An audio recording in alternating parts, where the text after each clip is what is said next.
bienvenidos a Conexiones. Es martes 16 de enero de 2018, una fecha muy particular, muy especial para nuestro país. Estamos a 26 años de la firma de los acuerdos de paz en nuestro país. Esa paz que puso fin al pasado conflicto armado y que ahora de alguna forma, bueno, hay unas opiniones encontradas, algunos que sugieren de qué paz estamos hablando.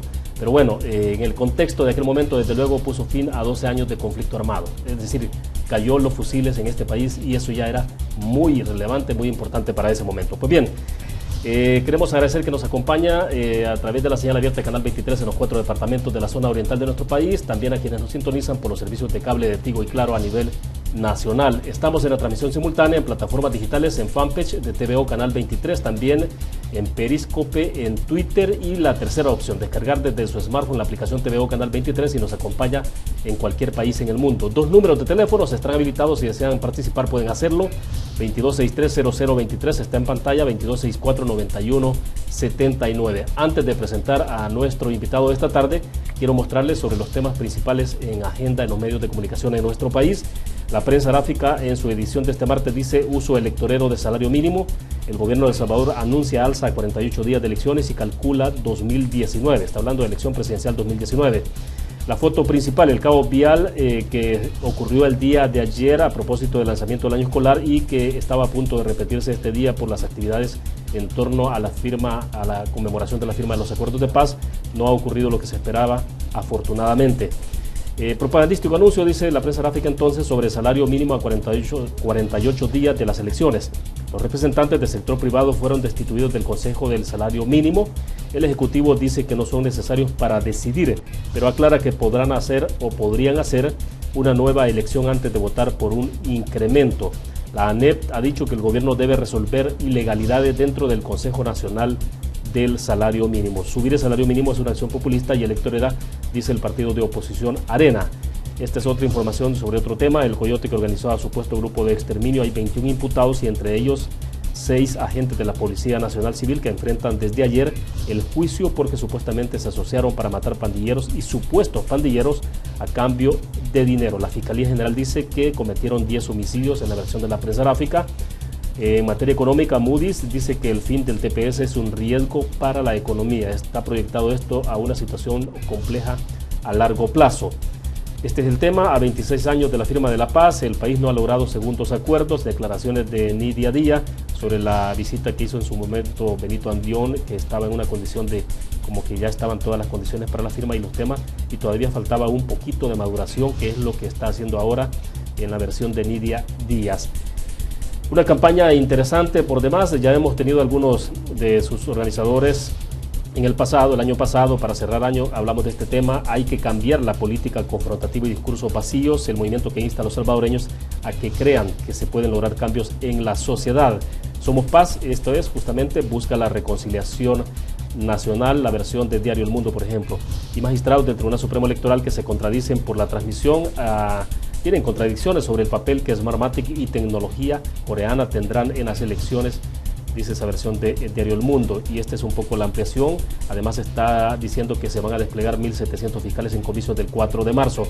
La polémica en Corte de Cuentas de la República que frena 5 juicios de cuentas. La sala que establece que es la obligación de ir a integrar las juntas receptores de votos y que esto no viola los derechos. El salario mínimo reviva el choque entre gobierno y sector privado, ya lo que decíamos anteriormente. El diario de hoy titula: el final del TPS pone en riesgo la economía nacional. El gobierno que analiza el otro aumento al salario mínimo sin la empresa privada. El alza internacional del petróleo que eleva los precios de la gasolina en el país. Pues bien, estos son digamos los principales temas en agenda. Algunos de ellos estaremos siendo parte del análisis de esta tarde con nuestro invitado. Agradecemos que nos acompañe en nuestros estudios acá en San Salvador, Roberto Rubio, director ejecutivo de la Fundación Nacional para el Desarrollo FUNDER. Roberto, bienvenido, es un gusto. Buenas tardes. Al contrario, muchas gracias, William, por invitarme y gracias al Canal 23. Perfecto, luego nos explicarás entonces por qué de blanco. Platicamos después de esto. Creo que es importante, ¿no?, que la gente tenga claro por qué hay una iniciativa de vestirse de blanco en este país y a dónde vamos. Pues bien, quiero recordarles a ustedes nuestro patrocinador de Conexiones, Almacenes Bomba, la explosión de precios bajos con sucursales en todo el país. En el occidente, Santa Ana, Huachapán, Sonsonate, zona central para central. San Salvador, Santa Tecla, Plaza Merliot, Plaza Mundo, Chalatenango, San Vicente, Zacatecoluca y Sensuntepeque. En el oriente del país, desde luego están ahí en San Miguel, en Centro y Metrocentro, Usulután y San Francisco Gotera. Pues bien, Roberto, creo que es relevante para comenzar algunos temas que están en agenda y que nos ponen en perspectiva del país que tenemos 26 años después de la firma de los acuerdos de paz. Quizás unas líneas breves de esa firma de los acuerdos de paz para que entremos en materia sobre los temas coyunturales. Y me interesaría que entráramos hablando también sobre el tema de anuncio que ha hecho el Ejecutivo de un posible incremento al salario mínimo. Claro, esto genera un poco de ya resquemores políticos, porque estamos en plena campaña electoral para 2018, para marzo próximo, y también la de 2019. Pero bueno, poniendo un poco en perspectiva, 26 años de firma de acuerdos de paz, Roberto, algunos sugieren de que a estas alturas hablar de acuerdos de paz no tiene sentido, otros dicen, bueno, pero es que es importante porque si no, no se callan los fusiles en aquel momento, y habría que ubicar, dicen, en el contexto cada cosa. ¿Tu opinión? Sí, que hay que analizarlo con dos momentos o dos aspectos. El aspecto de que definitivamente hay que conmemorar algo que significó pues el fin de tanta muerte, ¿no? Los acuerdos de paz que dieron fin a una guerra. Eso creo que siempre tiene que estar en la memoria, fue un hito importante en nuestra historia y eso pues tiene y amerita conmemoración. Ahora, las conmemoraciones van cobrando sentido y contenido en la medida pues que se va, digamos, avanzando en lo que se conmemora. Y no cabe duda de que hemos venido en una situación de deterioro donde sí en algún momento disfrutamos un poco de tranquilidad, de seguridad, a principios de los años 90, después de los acuerdos de paz, sí. Pero poco a poco el país fue de alguna manera cayendo en una espiral de violencia, al grado pues que ahora salir a la calle, pasear, andar en bus, es peligroso. Mucha gente sale de su casa sin saber si va a regresar, sin saber si sus hijos van a regresar, porque ahora, digamos, la mayoría de los homicidios son de jóvenes, y hay mucho temor, hay mucho miedo, la violencia va ganando terreno, físicamente, territorialmente, sí. Pues nada menos estamos viendo que hasta ahora en el paseo Escalón estamos viendo hasta ya, digamos, cómo las pandillas han aumentado su presencia y así hay, digamos, muchas zonas del país donde las pandillas han ido ganando presencia, sí. Y recuerda que la pandilla significa miedo y muerte también, y entonces pues vivimos una situación no de guerra civil, pero sí una situación de una violencia tan grande que nos coloca como uno de los países más violentos del mundo. Es decir, si algo no existe es la paz social. Entonces conmemorar la paz pues ha ido como perdiendo contenido, porque no podemos estar conmemorando algo que ya perdimos, ¿no? Ahora, ¿sería injusto o no, Roberto, querer ver entonces 26 años después de la firma de los acuerdos y ver esos acuerdos bajo la lupa del contexto que tiene el país? Porque acá se dice, bueno, pero es que también las falencias, las debilidades de esos acuerdos de paz, de no entrar de lleno sobre los temas de fondo, que eran los que generaron estructuralmente el conflicto de este país, es lo que nos ha generado lo que tenemos. ¿Eso puede ser un poco injusto verlo desde esa perspectiva? No, es que no fue, sería injusto achacarle a los acuerdos de paz, es decir, que fueron insuficientes para lograr la paz, porque los acuerdos de paz, según entiendo, no se proponían eliminar todos los problemas estructurales. Los acuerdos de paz lograron un aspecto de, llamémosle así, militar, de definir cierta también institucionalidad, sentar ciertas bases que antes eran digamos, nos hacían mucho ruido y distorsionaban. Fue un paso hacia la democracia, porque los militares de alguna manera pues volvieron a los cuarteles, se generaron elecciones, se dio un pluralismo político, es decir, hubieron logros políticos que hay que destacar y que son varios, y que eso lo traían los acuerdos de paz. Entonces, no le podemos decir que los acuerdos de paz no nos dieron la paz social, es decir, los responsables de esto más bien son de los que nos vinieron gobernando posteriormente, que fueron incapaces de crear unas condiciones de una paz duradera. No bastó realmente solo gestionar los acuerdos de paz, que eso de alguna manera con bastante éxito se logró, sino que el no percibir que había que hacer más y el no ponerse a hacer más, el no tener una economía sana, el no tener políticas económicas adecuadas, la falta de respeto, la violación de la ley por parte de los de arriba, una economía que no da cabida, una sociedad que no da cabida a la mayoría o a una buena parte de los jóvenes, que los margina, que los excluye. Es decir, toda esa situación que las dirigencias en general, políticas, económicas, sociales, no pudieron realmente enfrentar, y eso derivó justamente en una evolución hacia una situación.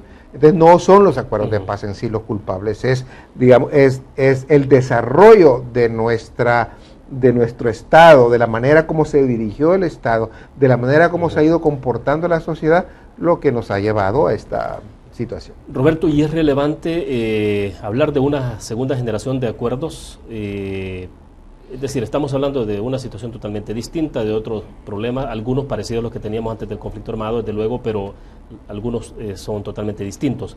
¿De qué manera se podría enfocar un replanteamiento sobre nuevos acuerdos en este país? Benito Andión estuvo en el país el año pasado en algún momento, ¿no?, en visitas oficiales, pero bastante de bajo perfil. De hecho, no fueron públicas hasta muy después de que él se fue, pero hasta dónde, digamos, Benito Andión pudo haber generado alguna condición para que se genere eso. Sin duda necesitamos unos segundos acuerdos. Esto se viene proclamando desde años atrás, cuando ya sentimos que la primera generación de acuerdos se estaba agotando, que creo yo que más o menos por finales del siglo pasado, 1999-2000, esa energía concertadora que surgió con acuerdos de paz se fue agotando y entramos en una dinámica de confrontación estéril de una manera permanente.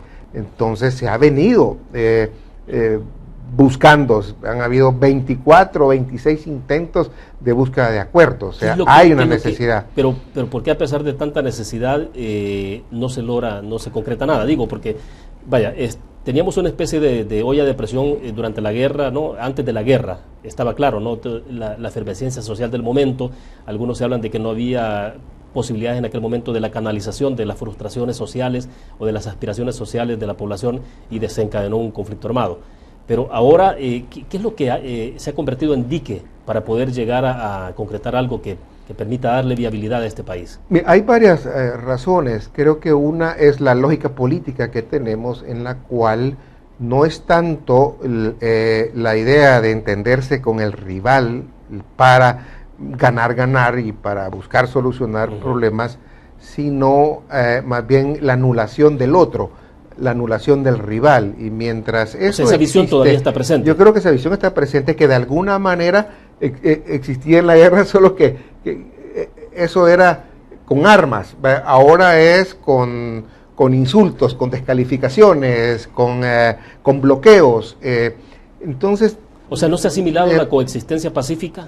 Yo creo que no, todavía tenemos, digamos, una visión muy anclada a la cultura de la guerra, que ya no es aquella de, como te decía, de una cultura militar, de armas, pero sí de anulación del adversario, y donde no hay un convencimiento que la búsqueda de entendimientos es la manera de abordar las rivalidades políticas.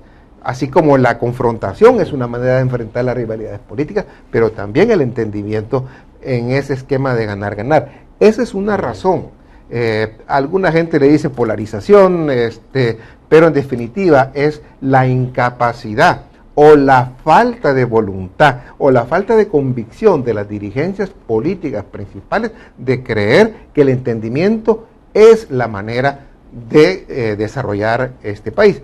Lo segundo, creo que también ha fallado mucho la metodología, el cómo hacerlo, porque ha existido incluso voluntad en algunos esfuerzos, pero no, y quizá no hemos encontrado la suficiente fuerza y convicción para hacerlo, pero también acuérdate que las metodologías muchas veces en esa mezcla también de falta de convicción total se ha dado mucha importancia al tema mediático, al tema de, como es algo deseado por la población, a veces yo doy señales mediáticas de hablar, de entenderme, pero en el fondo no. Pero no se traducen en práctica. Lo haces más para las cámaras, para ver que tú eres dialogante, etcétera, pero no hay ese entendimiento. Entonces, por eso es que la metodología tiene que ser de otro tipo, privada, con una buena mediación, con unos buenos temas, con un buen esquema, que vaya a lo simple a lo complejo, no quererlo abarcar todo. Hay varias formas de hacerlo. Ahora, Roberto, porque bueno, algunas iniciativas pueden desarrollarse o incubarse, digamos, desde la sociedad civil o también a través de los liderazgos políticos en los países, los sectores sociales, económicos o políticos de una sociedad, valga la redundancia. Pero, ¿cómo hay que hacerlo entonces? Digamos, si de alguna forma arriba no lo que hay es esa visión de eliminación del adversario y no de coexistencia pacífica, digámoslo de esa manera, entonces, ¿qué hay que hacer? Desde la sociedad civil habría que empujar esto, y ahí quiero introducir entonces el movimiento Somos Paz, que ustedes de alguna forma están integrando también. ¿Dónde se ubica el movimiento Somos Paz? Mire, es que para enfrentar estos problemas que estamos viviendo, ¿no?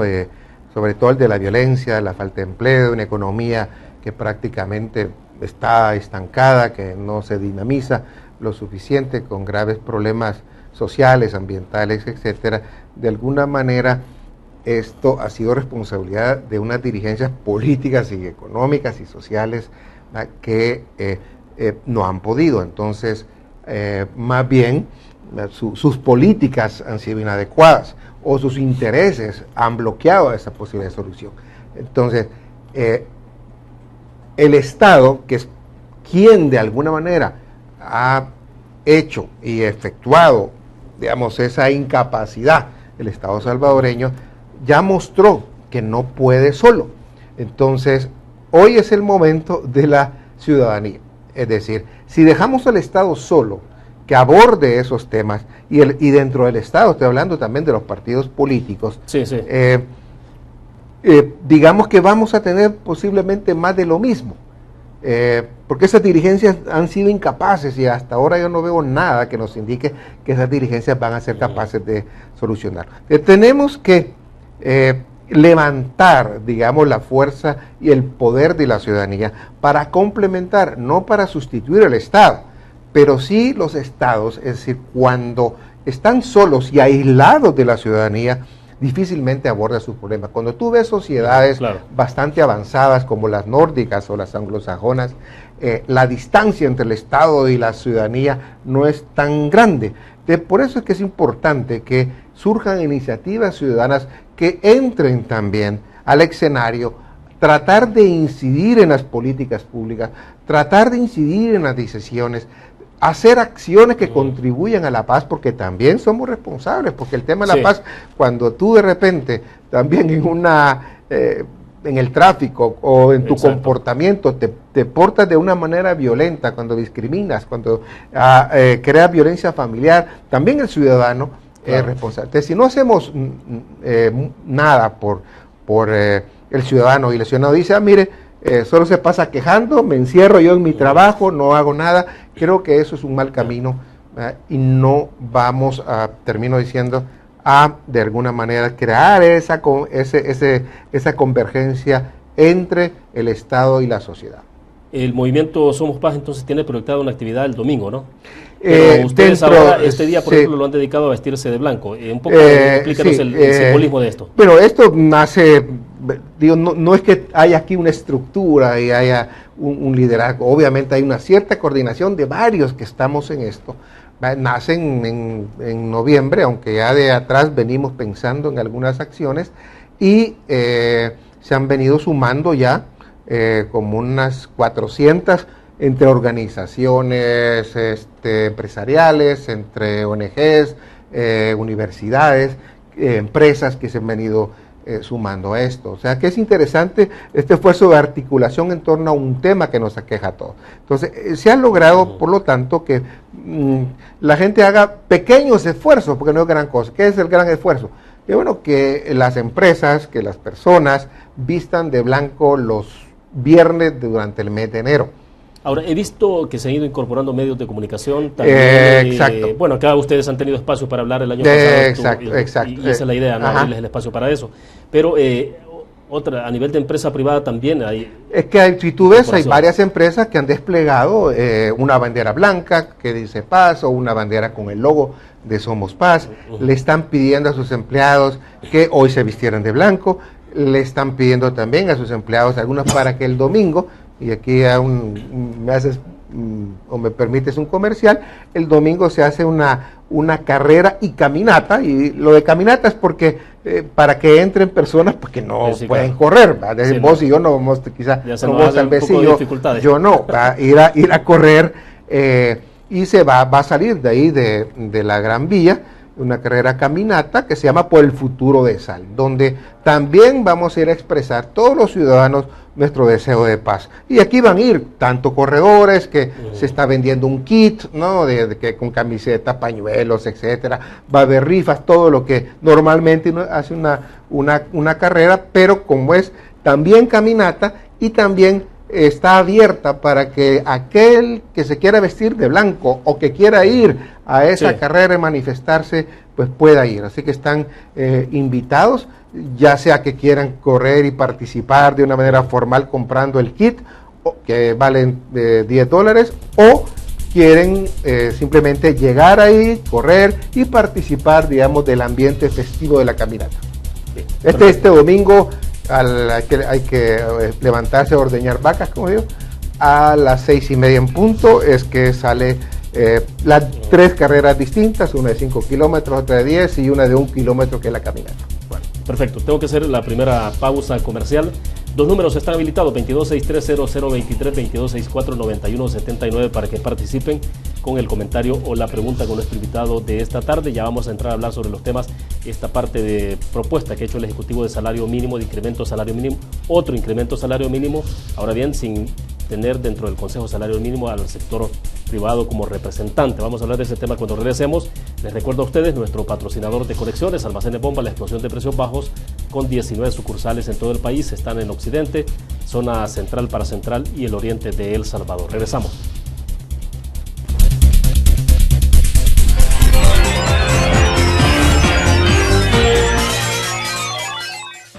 El Salvador progresa con obras estratégicas. Los usuarios ya hacen uso de nuevas vías en kilómetro 70 en carretera Panamericana San Vicente, ruta al Cerro Verde, 6 carriles en calle al Puerto de la Libertad. Gracias a ti, estamos en la etapa final de la modernización de Avenida Roosevelt en San Miguel. Intensificamos obras en paso a desnivel Rancho Navarra y la renovación de más de 17 kilómetros el Poliedro Sonsonate, con lo que garantizamos la conectividad en los corredores logísticos. En cada zona de trabajo, cuida y respeta al trabajador vial.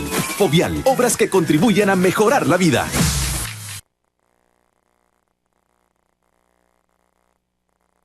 El Salvador progresa con obras estratégicas. Los usuarios ya hacen uso de nuevas vías en kilómetro 70 en carretera Panamericana San Vicente, ruta al Cerro Verde, 6 carriles en calle al Puerto de la Libertad. Gracias a ti, estamos en la etapa final de la modernización de Avenida Roosevelt en San Miguel. Intensificamos obras en paso a desnivel Rancho Navarra y la renovación de más de 17 kilómetros el Poliedro Sonsonate, con lo que garantizamos la conectividad en los corredores logísticos. En cada zona de trabajo, cuida y respeta al trabajador vial. Fovial, obras que contribuyen a mejorar la vida.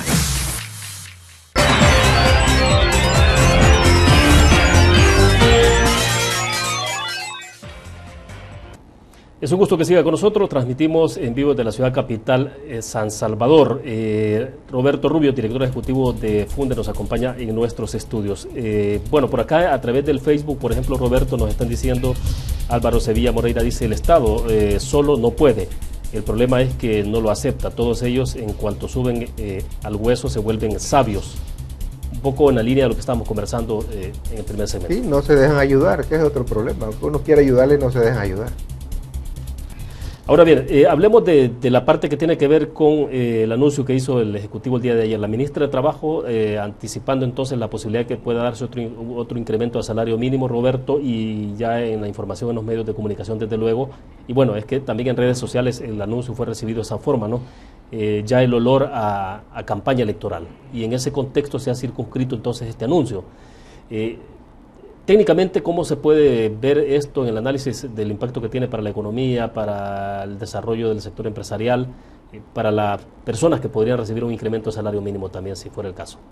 Bueno, tú lo has dicho o lo has planteado de tal manera que existe un aspecto técnico del análisis y existe un aspecto político del análisis. En el aspecto técnico, si uno analiza desde el punto de vista, llamémosle así, voy a añadir otro, aparte del técnico y el político, llamémosle así el tema de justicia. Yo creo que dado que la canasta básica de este país está arriba de los 500, pues un salario mínimo de 300 es insuficiente y creo que hay que tener y hacer esfuerzos para ir incrementando el salario mínimo. Ahora, técnicamente, para que el salario mínimo, ese incremento tenga un impacto, hay que hacerlo con políticas de incremento de la productividad al mismo tiempo, porque si no hay incrementos de productividad, los incrementos de salario se pueden traducir ciertamente en mayores costos sin compensar, digamos, los beneficios, digamos, sin que puedan ser compensados por los beneficios de la productividad. En este sentido, yo creo que no podemos afirmar, digamos, las dos grandes versiones que existen sobre eso, de que el incremento de salario mínimo va a hacer que beneficie a la gente y va a aumentar, digamos, el bienestar, ni tampoco la posición que dice, mire, el incremento de salario mínimo va a afectar la inversión y va a frenar la economía. No hay estudios que nos digan cuáles son los impactos que tenemos, porque depende de qué sectores. Hay sectores que posiblemente pequeños, que tienen costos ya altos, que tienen pocas ganancias y que tienen 3, 4 trabajadores que son formales, entonces eso les podría dar cierto impacto. Entonces es un poco difícil saber con mayor precisión cuál es el impacto cuando no tiene realmente análisis de impacto sobre el salario mínimo. Ese es el aspecto técnico. Ahora, el aspecto político es que, bueno, justamente se acaba de sacar un poco lo del salario mínimo, se acaba de discutir un incremento y que ahora, en estos meses, ¿no?, que quedan de la campaña electoral, esto se haga. Es bien factible que esto sea hecho por el tema electoral, tratando de quedar bien con la gente. Esto lo hacen muchos, lo hizo Venezuela, Maduro, cuando venían las elecciones, incrementa el salario, aunque después esos incrementos desaparecen porque la inflación se los come. En este sentido, creo que sí se está jugando mucho a caer bien y jugando con algo que es delicado, como es el incremento de salario mínimo. A eso quería llegar, ¿no? ¿Qué tan delicado de verdad es esto? Y digo, porque a veces hay soluciones que se proponen que resultan más graves que la misma medicina que se puede dar para un enfermo, ¿no? O sea, sí, es que entonces, por eso te digo, si no se hace un buen estudio de impacto, el salario mínimo en determinadas condiciones, si tú lo haces sin saber cómo está la economía, qué sectores pueden estar afectados, qué sectores tienen altos costos ya de trabajo, qué sectores posiblemente no se van a ver afectados porque ya pagan más del salario mínimo y a ellos no les va a afectar, cuántos se van a ver beneficiados, cuántos se pueden ver perjudicados como inversores. No existe, no hay estudio. Se hace muchas veces a ciegas, sin análisis realmente de impacto, y a veces pesan estos criterios políticos. Por eso es que es delicado, porque si hay un error de cálculo y si la economía está mejor que el año pasado, porque hemos visto que ha mejorado un poquito, y si esto viene, este incremento, a incrementar costos de producción que puede afectar a muchas empresas que ya cargan con altos costos de producción, entonces sí, digamos que se estaría haciendo algo de una manera irresponsable. Ahora, a ver, ¿en qué puede derivar esto finalmente entonces? Claro, están hablando de un incremento del salario mínimo que en todo caso podría ocurrir si ocurre, sería el próximo año, no sería necesariamente o sea, pero el anuncio se hace justamente antes de las elecciones para diputados y alcaldes. Sí, exacto.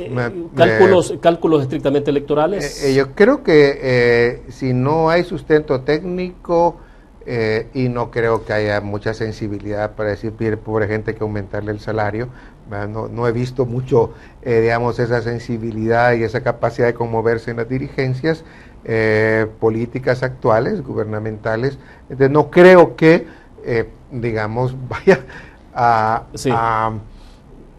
a tener otros motivos más que posiblemente electorales.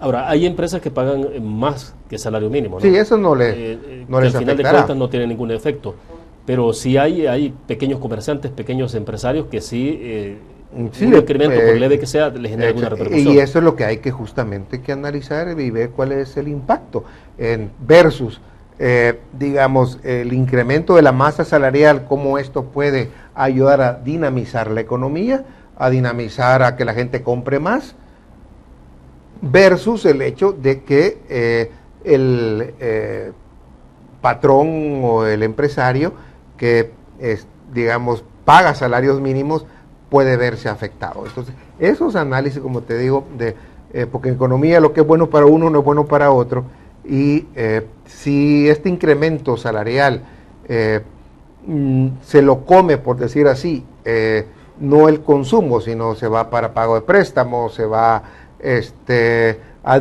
diluir, digamos, en más importaciones, ponte, o sea, ¿cuál es el beneficio, aparte del beneficio personal, ¿no? Que pueda tener este incremento de salario mínimo? ¿Se va a dar un incremento de precios?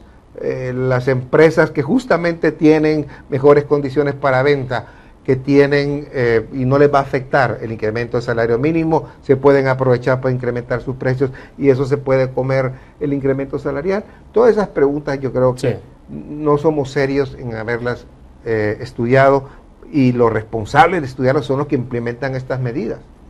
Roberto, hay algunas estadísticas que se conocieron a finales del año pasado y que tenían que ver con perspectivas de crecimiento para 2018. Hoy el Banco Mundial esta semana ha dicho, por ejemplo, que la perspectiva que tiene de crecimiento para El Salvador durante este año es de 1.8%. Ahí debo entender que es como 0.3%, más bien en décimas quizás, por debajo de lo que se ha proyectado desde el Ejecutivo.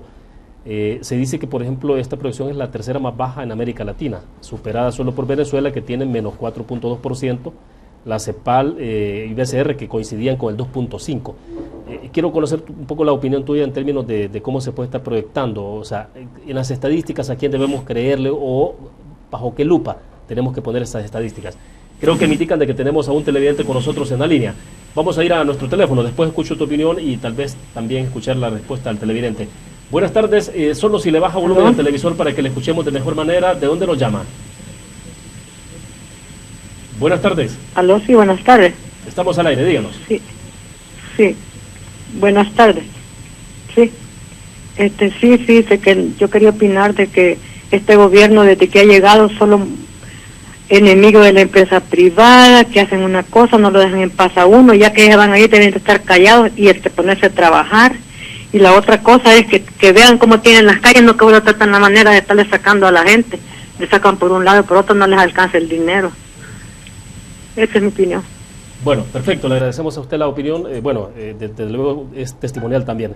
A ver, Roberto, dos cosas. El comentario, si agregar algo al comentario de la televidente y lo que hablábamos del crecimiento. Sí, es creo que una expresión, obviamente, no es que sea necesariamente del 100%, pero esta es una de las típicas expresiones que estamos viendo que está detrás de las encuestas, donde está manifestando mucho la población su descontento con la manera como se está gestionando los servicios públicos, de la manera como se está gestionando la economía del país, y que expresa ese descontento que creo que hasta el mismo vicepresidente ha dicho, mire, tomémonos en serio esto. O sea, no estemos vendiéndole humo a la gente, no le estemos vendiendo fuegos artificiales. vemos que la situación está difícil y asumamos nuestra responsabilidad. Yo creo que Sí. Y posiblemente habrá muchas quejas de ese malestar ciudadano, porque ve cuando sale que está inseguro y no ve la seguridad. Hasta en el tráfico, que todos los días pues no se reparan bien las calles, hay poco empleo, y por el otro lado la gente ve que los que a veces están acusados de actos de corrupción o que se les ha descubierto algo, se les encubre. Eso choca, ¿verdad? Porque de alguna manera los de arriba le están pidiendo a los de abajo que respeten la ley, que sean austeros, y los de arriba lo que están haciendo es pasándose la ley, y lo que menos a veces hacen es austeridad. Mira nada más lo que ha pasado con la Asamblea Legislativa, ¿no? Que siguen con sus privilegios.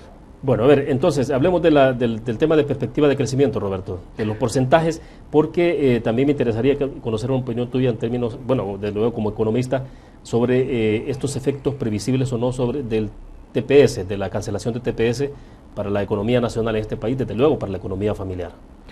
Bueno, cuando uno expresa, digamos, pronósticos, la tendencia es a que los gobiernos siempre quieren expresar más de lo que posiblemente es, y expresan mucho su deseo más que la realidad, y confunden a veces deseo con realidad. Y esto lo hemos visto en comportamiento histórico de los gobiernos, de siempre darnos más, y la realidad se encarga al final, al siguiente año, de corregirles, porque el crecimiento siempre es menor de lo que prevén. Y esta parte es complicada, ¿no? Porque el presupuesto general de la nación se proyecta sobre la base de ese crecimiento. Sí, bueno, ahora esperamos que, digamos que haya una mejor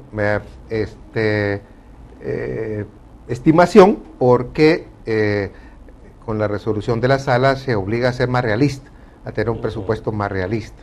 Y en este sentido, si antes a los gobiernos les convenía decir que había un montón de ingresos, ahora quizá les conviene decir que hay menos, porque no quiere que le corten el gasto, ¿no? Bueno, pero no hay duda de que hay una discrepancia grande entre lo que proyecta ahora el gobierno y el Banco Central y lo que proyecta el Banco Mundial. Antes las diferencias son pequeñas, pero en todo caso lo que nos le está diciendo el banco al gobierno son dos cosas, o a los que estiman el gobierno estas cifras, son dos cosas. Usted va a crecer menos de lo que creció el año pasado.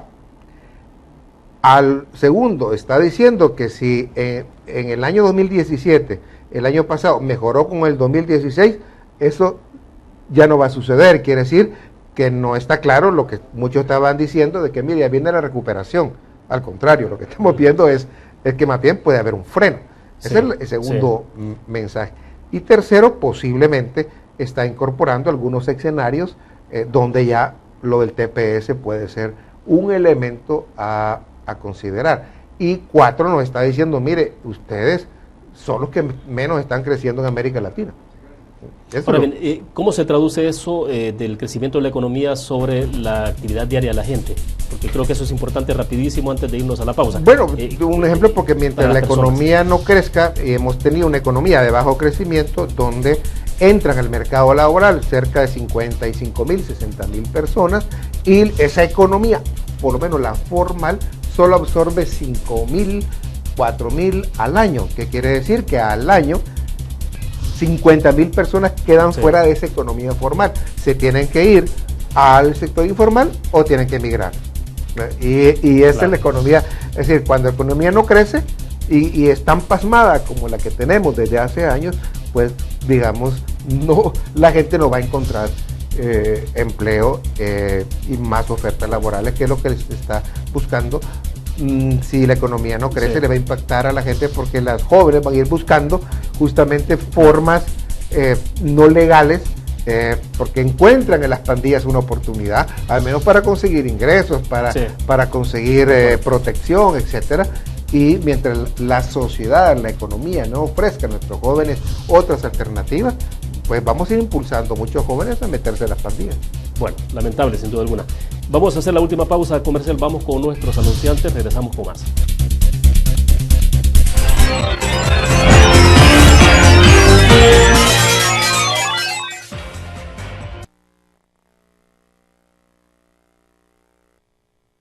El Salvador progresa con obras estratégicas. Los usuarios ya hacen uso de nuevas vías en kilómetro 70 en carretera panamericana San Vicente, ruta al Cerro Verde, 6 carriles en calle al Puerto de la Libertad. Gracias a ti, estamos en la etapa final de la modernización de Avenida Roosevelt en San Miguel. Intensificamos obras en Paso a Desnivel, Rancho Navarra y la renovación de más de 17 kilómetros, el Poliedro Sonsonate, con lo que garantizamos la conectividad en los corredores logísticos. En cada zona de trabajo, cuida y respeta al trabajador vial. Fovial, obras que contribuyen a mejorar la vida.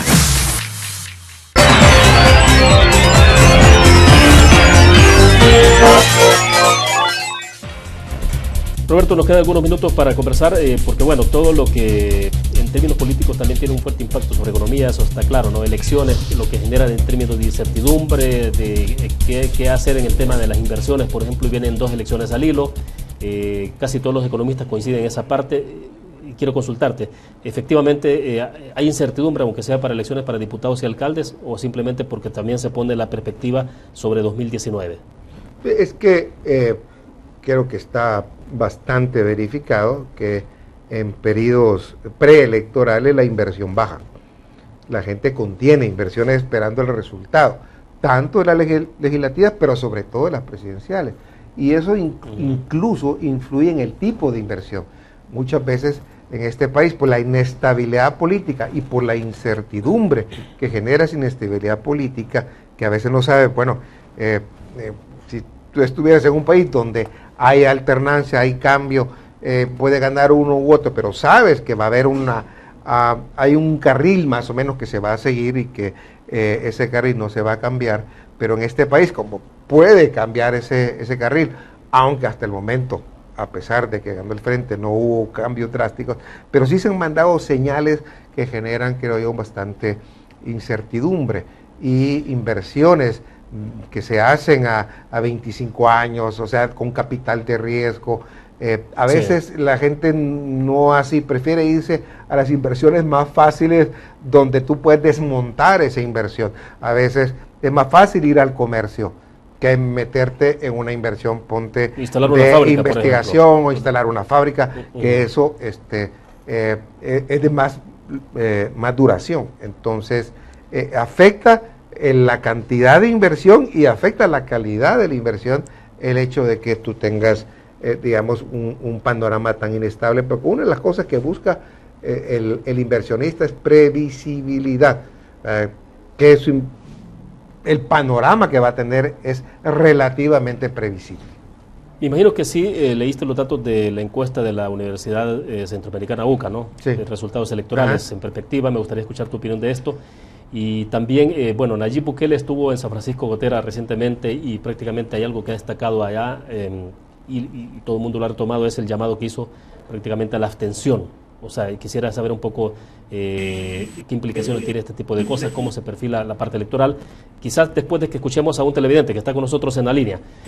Buenas tardes. La recomendación, si le baja volumen al televisor, nos dice de dónde nos llama. Buenas tardes. Hola, muy buenas tardes. ¿De San Salvador? Díganos. Mire, yo quería opinar sobre el salario sobre el tema del salario mínimo. Adelante. De lo que habían tocado. La verdad que el salario mínimo a nadie le es beneficioso, porque ¿qué hacen las empresas? Las empresas lo que hacen es aumentar. Por lo menos usted se puede dar cuenta en el primer aumento del salario mínimo que las gaseosas fueron aumentadas el precio, los churros también, incluso despedían a la gente también. ¿Y qué dice la Defensoría del Consumidor? Que ellos están velando por el ciudadano, y la verdad que no han velado por nadie. Entonces al final el salario mínimo no beneficia a nadie, porque todo aumenta y quien se queda con esto son los grandes empresarios o la empresa privada. Bien, perfecto. Gracias a usted por la participación. A ver, Roberto. Sí, eso está a tono con lo que decía, que dependiendo de la estructura de las empresas, puede darse esa circunstancia donde incluso hay empresas que se pueden aprovechar del salario mínimo y pueden salir gananciosas de esto, por lo que él mismo decía, porque posiblemente hay ciertas empresas, uno, que ya pagan el salario mínimo, por lo tanto no les va a afectar en términos de costo, y se aprovechan de la ola para incrementar precios, sobre todo empresas donde, como decimos los economistas, la elasticidad precio, digamos, es elevada, es decir, donde ellos tienen margen para aumentar precios. Sí, hay otras empresas que no podrán, porque si aumentan precios, pues la gente no les va a comprar, pero muchos productos que pueden todavía estirarse, posiblemente aprovechan eso para subir precios. Pero si no se puede absorber por esa vía, entonces el más pequeño tiene que absorber el costo de ese incremento, y entonces ¿qué le queda? A veces sacar de planilla a un empleado. Despide o cierra, porque ya tiene el costo de la extorsión, ya está en un hilito para salirse, necesita un empujón, y posiblemente el incremento del salario mínimo puede ser este empujón. Pero hay que ver de cuánto estamos hablando, de lo que te digo. Sí. Hay que cuantificar cuál es ese impacto, ¿no? Hablemos entonces de la parte electoral que se aproxima, encuesta de la UCA y también las declaraciones de Nayib Bukele en San Francisco Gotera. Bueno, esto está en lógica, ese comportamiento de Nayib Bukele con las encuestas, está en la lógica de ese descontento mayoritario y creciente que hay, y digo mayoritario porque ya casi por el 60% de la población ya no cree en ningún partido político, o ya no pertenece ni simpatiza, son los sin partido, ya son mayoría. Entonces él se ha montado en el discurso de que es atractivo para mucha gente de ese 60%. Entonces, si tú ves su discurso, va por ahí. Él trata de pescar justamente en esos dos, y por su cercanía que tuvo con el Frente, también con una crítica muy fuerte al Frente que le puede quitar algunos votos de su base no tan dura, pero de alguna de su base de simpatizantes del Frente. Este es el efecto que puede tener. Ahora, su llamado al abstencionismo me parece peligroso, porque en la medida en que este 60% la gente no va a votar, o la mayoría no va a votar, entonces la elección se va a dar justamente otra vez entre Arena y el Frente, entre los votos duros. Entonces vamos a seguir con la misma estructura de sistema político, y eso no va a cambiar. Ahora, pero esa parte de jugar, de decir, bueno, no está mi papeleta, no estamos nosotros compitiendo, entonces no vaya a votar, pero en la próxima sí, porque posiblemente puede estar. Para estas elecciones, pero te digo, puede darse. Pero ese juego es un poco de doble filo también. Sí, pero me imagino que él estima que para las elecciones presidenciales será diferente, porque él sí pedirá entonces ir a votar. Lo que está diciendo es, en esta no vayan porque no voy yo. Bueno, en esta no vayan porque no hay nadie que a ese 60% le simpatice, pero en la otra voy a ir porque hay alguna gente de el Frente o alguna gente quizá de Arena, más este 60% que me podrá acompañar. Menos que esos son los cálculos que él está haciendo, porque definitivamente que piensa ir. Que llegue es otra cosa, que gane mucho menos otra cosa, pero que piensa ir, piensa ir. ¿Ves previsible el resultado de la encuesta, de las aproximaciones que da la encuesta de la UCA sobre el caso de diputados alcaldes? Mira, creo que reflejan ciertamente digamos, cierto malestar de la población, en primer lugar, y por eso el Frente cae. Pero también expresan cierto malestar de la población, quizá menor, porque no está gobernando con Arena, que no acaba de, digamos, de ganar muchas simpatías adicionales. Lo que vemos nada más es una Arena más movilizada, definitivamente.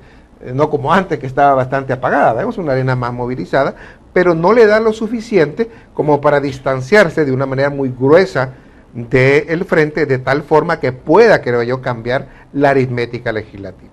Porque para cambiar la aritmética legislativa es bien difícil por ese esquema de residuos que tenemos. Entonces tendría que caer mucho el Frente y tenía que subir mucho Arena u otro para que, digamos, pueda haber un cambio drástico. Lo que se estima, yo no soy conocedor de esto ni he hecho números, pero sí he hablado con gente que lee las encuestas en esos términos, que ha agarrado departamento por departamento y te dice que es posible que el Frente pueda perder al menos 2 diputados.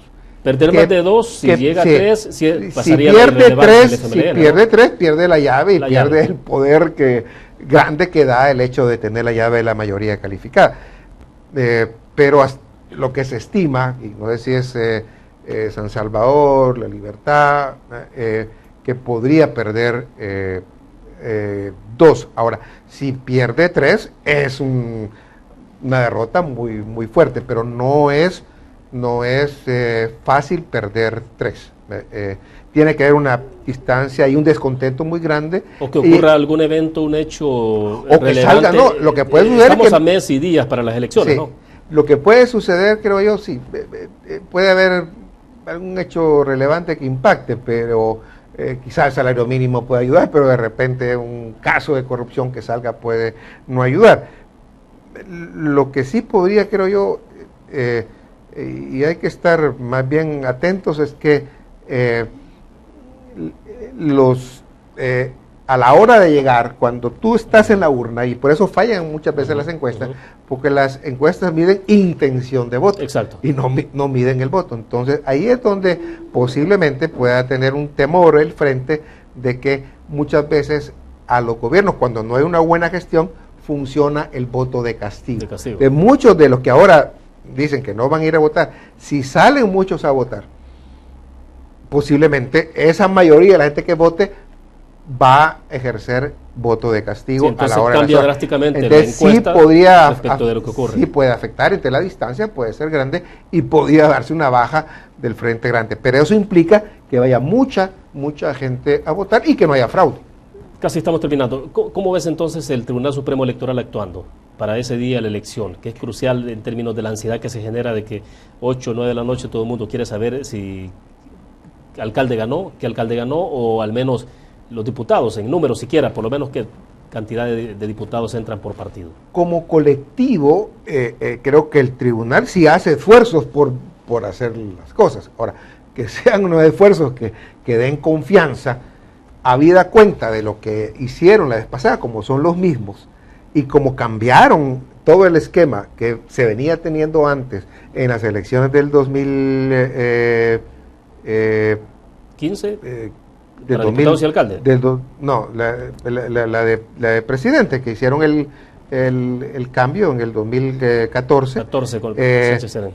Y que hubo ese desorden porque cambiaron el esquema, contrataron despedazado un montón de empresas y no se generó esa confianza. Entonces esa desconfianza está permanente ahora y presente en la población, y no, a pesar de los esfuerzos, por lo que sea, porque el presidente es errático, sea porque no hay recursos suficientes, por lo que sea, pero el conjunto es que todavía no se genera esa confianza y vamos a perder algo valioso que ganamos con los acuerdos de paz si no se hace algo para ganar esa confianza. Bueno, se nos agotó el tiempo. Gracias, Roberto, por estar con nosotros. Muy gentil, muy amable. Aquí, William, muchas gracias.